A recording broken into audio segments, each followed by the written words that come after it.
Ateşin son bulmaz. Seni o kadar sevsem, kimsenin ruhu duymaz. Kimse ruhumda durmaz. Beni koysan bir sandığa, sadece sen açabilsen, yüreğimi sen okusan, kitap olsam gül olsan, kitabımda gül olsam.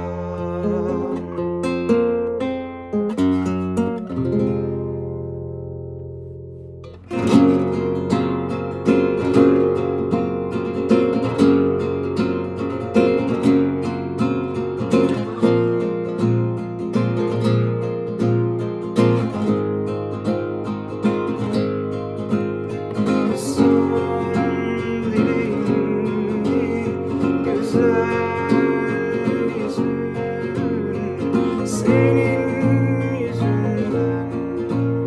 Yeşil bahçem, son dileğimdi, güzel yüzün, senin gözünden. Yeşil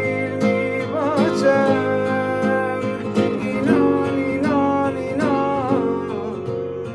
Yarın olsun, gün doğsun, senden öteye gitmez, senden sonra hiç bitmez. İnan, inan, inan.